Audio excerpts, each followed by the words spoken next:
This video is going to cover the very basic difference of the Rodecaster Pro 2 and the Personus In and Out Station or IOStation 24C, and why I am going to go ahead and return this station, which I bought off of Amazon here for about $200. So what I have here is a very simple issue. When I'm going through a transition of technological issues, and this ATEM is my initial ATEM that I bought 2 years ago, and when I tried to do an update, firmware update that it said I required, then it actually hosed the entire board and no longer allowed it to update. It didn't allow it to function properly, and it wiped out the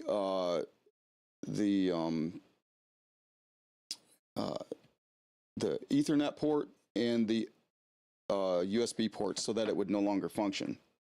And so I sent it back in to have it fixed, and it is fixed. I tested it out. It is fixed. And so what I'm going to do is, what most of you don't realize is that my primary form of income, or my primary income stream, is derived from another business that I have that I'm self-employed in. And that business actually has allowed me over the last 3 years to invest in what I'm doing here to create a business. And so rather than, and what I did was I actually bought another ATEM, which is right here, which, oh, I'm hit the wrong button, which is right here, along with all this other stuff that I've got here, the Rodecaster Pro 2 and the Personus IOStation In and Out Station 24C. And so this ATEM that is hooked up, that you see all the lights to, is going to stay in the studio, and the old ATEM that I have here is going to go with me on the road so that I can actually broadcast on the road. So I hopefully won't miss, particularly not when it comes to this channel, but when it comes to my Freedom and Survival channel that I use for self-sustainment and commentary on political analysis and world events, current events, so that when the iron is hot, I won't miss anything, because I will be able to stream from my van while I'm on the road. Now, while I'm on the road, I am on the road a lot. Let's just say for a week or two at a time, sometimes for a month at a time, but in the last couple of years, not quite so much for a month at a time. But in which case, if I'm not streaming from my van and there's a lot of stuff going on, then I'm missing it. So I went ahead and I decided to go and to be able to connect XLR mic in the van to live stream with. I went ahead and picked up this Personus unit, and because I wanted to go from XLR into vMix, which a vMix does recognize this, and it does in fact pick it up. But there's one slight issue, and I'm going to show you that now. So I'm going to move the mic for that over here so that you can hear me talking in both. And so right now I'm using the turnstile, turnstile TAP 300 mic here, and this is also a TAP 300 mic. This mic is going into the Rodecaster, and this mic is going into the Personus turnstile.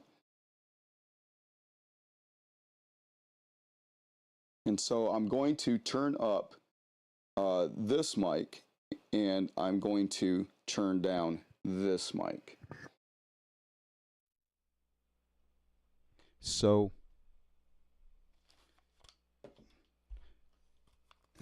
and so just so you can hear the difference is clearer and cleaner on the Personus.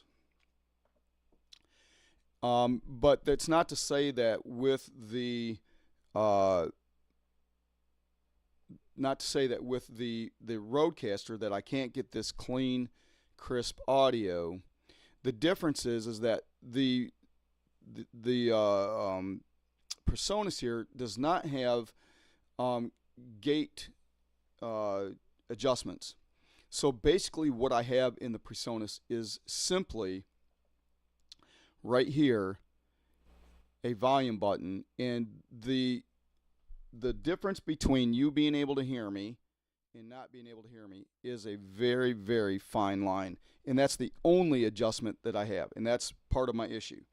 The other issue that I have with the Personus is simply this. If you watch my hand on the right hand of the screen and watch this slider here, this slider means absolutely nothing to me. Now, I've tried to arm the channel. I've tried to adjust all of these adjustments, and there isn't a single button on this interface that works, and there's a reason for it. The reason is simply this, that this particular, and I forgot to do this. Let me change this out so this is not getting ugly. The reason is because this interface wants to work with Personus Studio One software. So there, if you notice, the only button that works is this little single volume button right here. So the slider for gain and function is completely useless. Now, I've watched videos on this. I went through and I watched a lot of YouTube videos on this. And by the way, this is sounding, really good, and it would work as a small footprint in my van. If I was to bring this into the van, it's a lot smaller than the Rodecaster.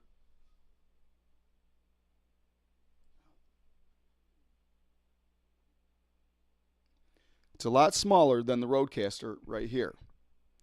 But the fact of the matter is that I get zero functionality for the price of $186.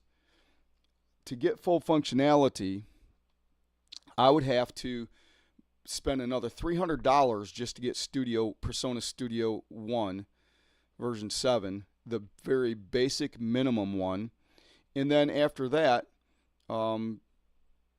pay for a yearly subscription. And I'm not going to do it.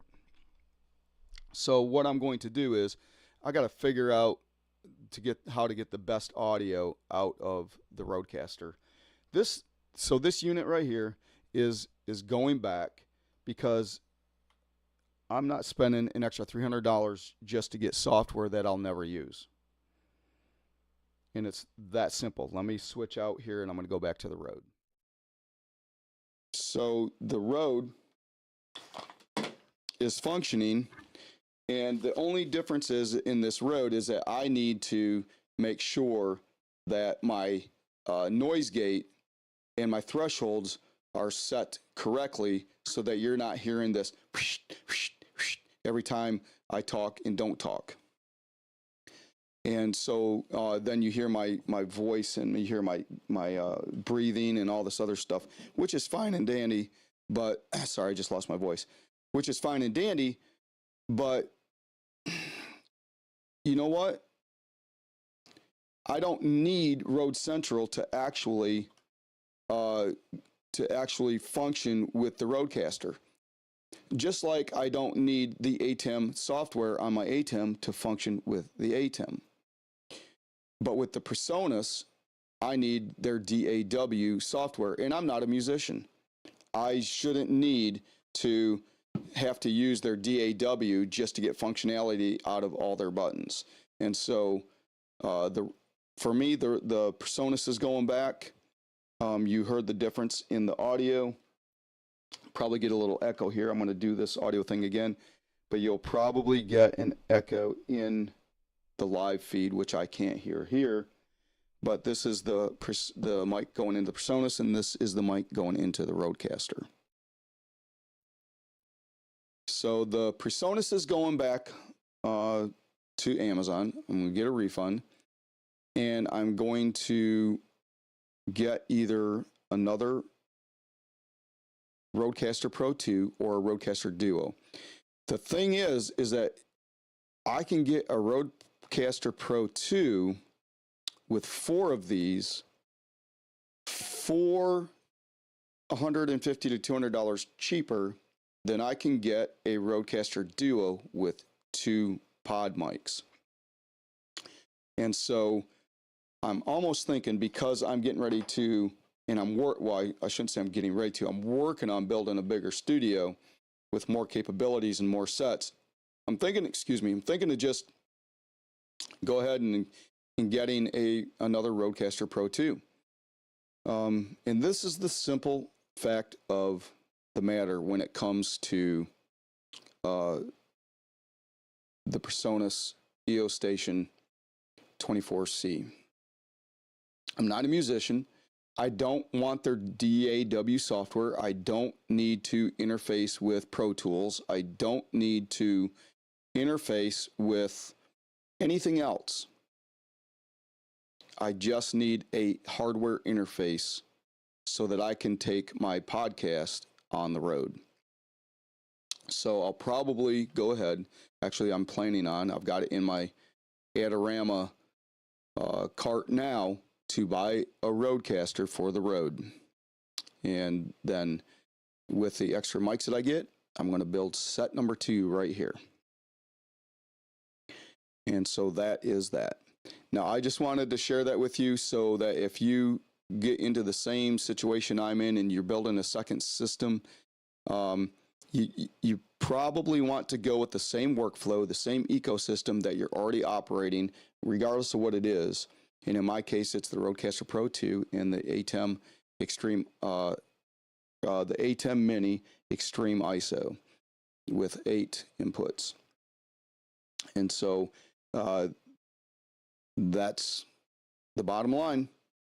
The other thing that I have right here is, and I'm going to test here in just a little bit, is the TAP 300 versus the pod mic. This is the XLR version. I just got it in, and I'll tell you what, this thing is heavy compared to this. This is twice as heavy. So it's going to take quite an arm to hold this up versus holding this up. And I've got another desk arm coming, and I'll probably put this on that. So we're going to see what the audio difference is. If the audio difference is really good in this, married up with the Rodecaster Pro 2, I might just switch to this for myself and then use this as these mics here as a secondary system for when I have guests in. And then along with checking that out, the other thing I'm going to do is I'm going to run one of these through my old Mackie analog board and see what that sounds like. So that's it for this video. Thanks for stopping by. It was just a very quick, short test run and explanation as to why I am not going to keep my Personus IOStation 24C. It's going back, and I'm going to pick up another Rode. Y'all have a good day, and I'll see you in the next video.